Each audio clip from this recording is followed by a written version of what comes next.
네, 여러분 안녕하십니까? 10분 서당 이야기 한자, 오늘 제 62강을 시작합니다. 62강 첫 번째 글자는 나무의 조상의 이름을 써둔 그 위패를 잘 살펴본다는 조사할 사입니다. 자, 글자 구조를 보면 윗부분에 나무목이 있고 그리고 아랫부분에 조상을 뜻하는 또차가 있죠. 그래서 나무의 조상의 이름을 써두고 또 살펴보고 또 살펴본다는 조사할 사입니다. 나무의 조상의 이름을 써두고 그 위패를 또 살펴보고 또 살펴본다는 조사할 사입니다. 자, 조사할 사가 들어간 활용어에는 사찰이라고 하는 말이 있습니다. 조사할 사자에 살필 차를 쓰면 남의 행동을 철저하게 조사하여서 살펴본다는 뜻이 사찰이라고 하는 말입니다. 네, 감사라고 하는 말도 있죠.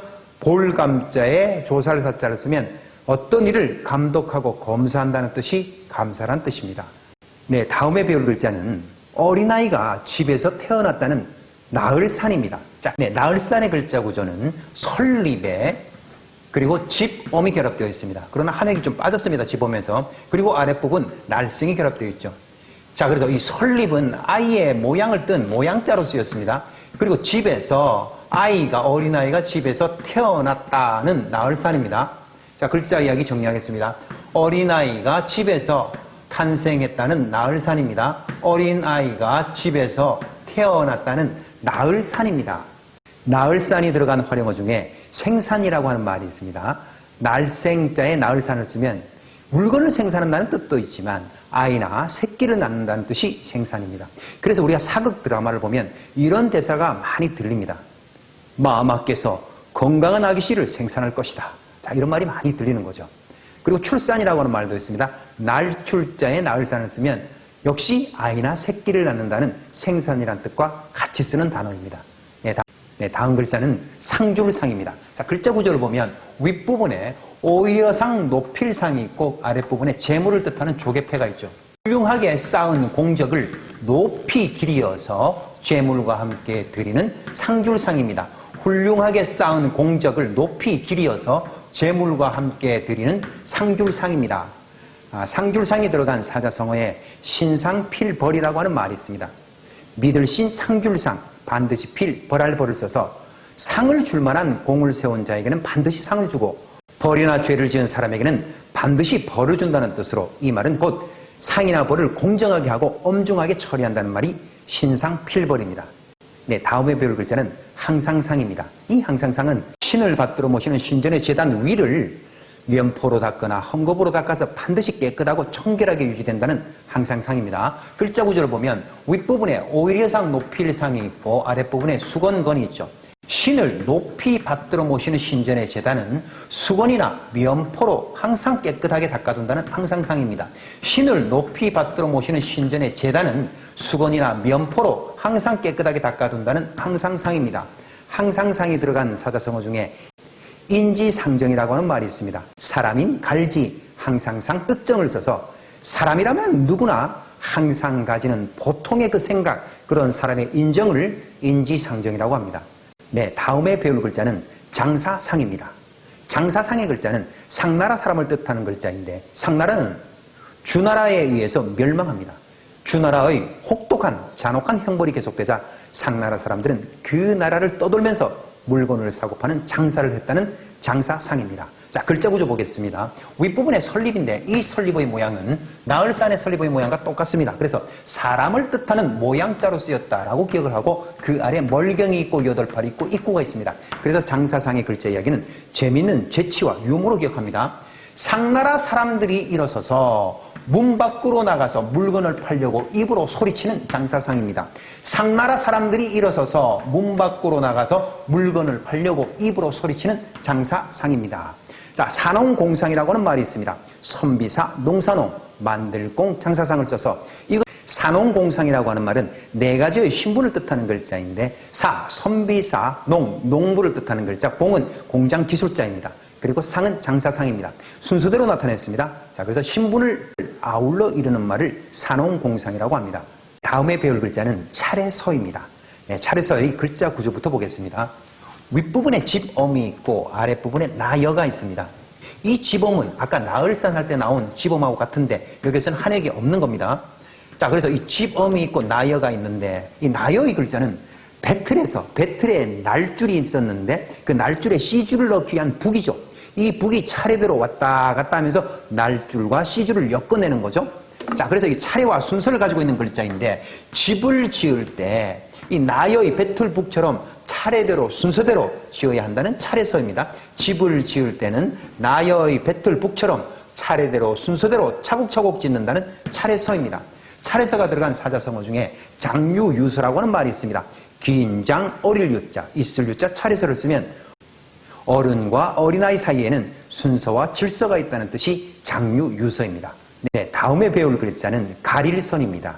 이 가릴선은 몇몇을 뽑고 선택한다는 뜻인데 여러 사람이 함께 모여 있는데 그 중에서 제사를 지낼 때 시중으로 쓸 그 보조하는 관리를 선택하고 뽑는다는 뜻입니다. 네, 글자 구조부터 보겠습니다. 윗부분에 노란색이 몸기입니다. 자, 이 몸기의 글자는 한자에서 몸기는 한글 리을자처럼 보이고 또 윗부분이 닫힌 모양은 뱀사입니다. 근데 이 글자의 부수는 같습니다. 그래서 함께 혼동해서 많이 쓰기도 합니다. 그 아래 함께공이 있죠. 그리고 쉬엄쉬엄 갈착이 결합된 가릴선입니다. 여러 사람이 함께 있는 가운데에서 몇몇을 뽑아서 데리고 가는 가릴선입니다.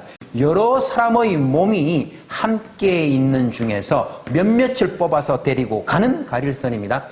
네, 가릴선이 들어간 사자성어 중에 취사선택이라고 하는 말이 있습니다. 가질 취, 버릴 사, 가릴선 잡을택을 써서 가질 것은 가지고 버릴 것은 버려서 골라 잡는다는 뜻이 취사선택입니다. 네, 다음에 배울 글자는 물고기나 양고기는 신선함을 유지해야 된다는 고울선입니다. 자, 고울선의 글자 구조는 물고기와 양양이 결합되어 있죠. 자, 그래서 물고기와 양고기는 신선함을 유지해야 된다는 고울선. 물고기와 양고기는 신선함을 유지해야 된다는 고울선입니다. 신선이라고 하는 말이 있습니다.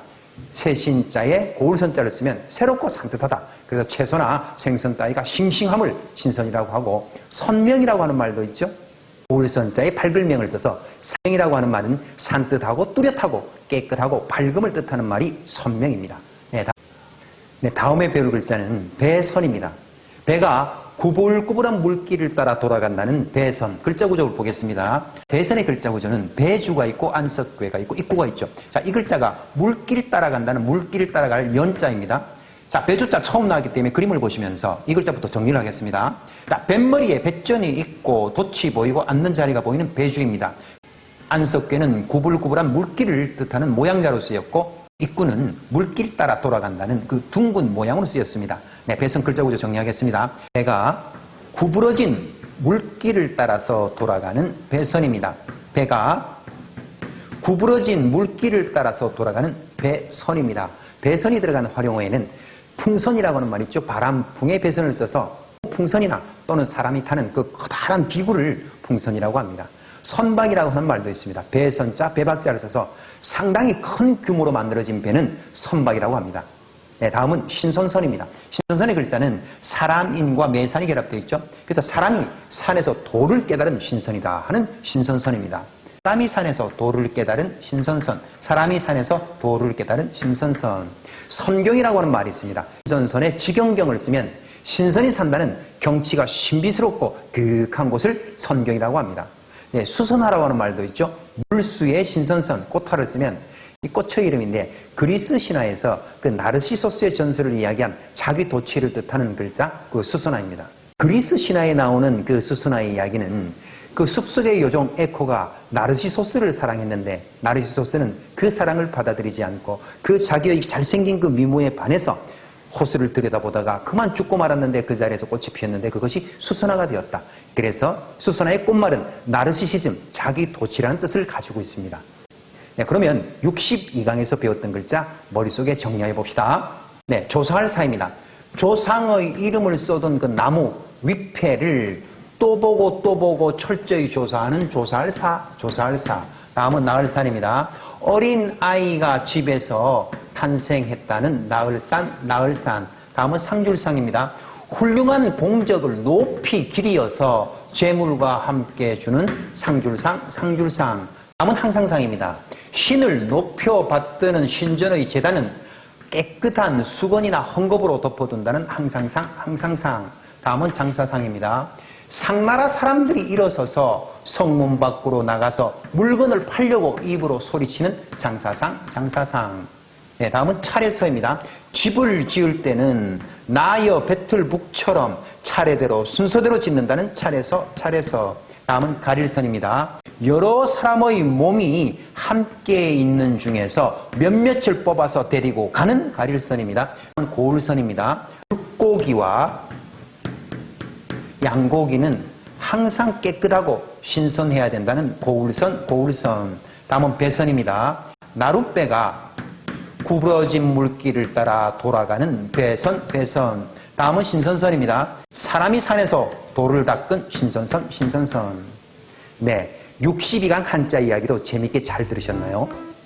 복습은 언제나 빠른 배속으로 두세 번 꼭 하시기 바랍니다. 네, 그러면 여러분들과는 63강에서 만나 뵙겠습니다. 안녕히 계십시오.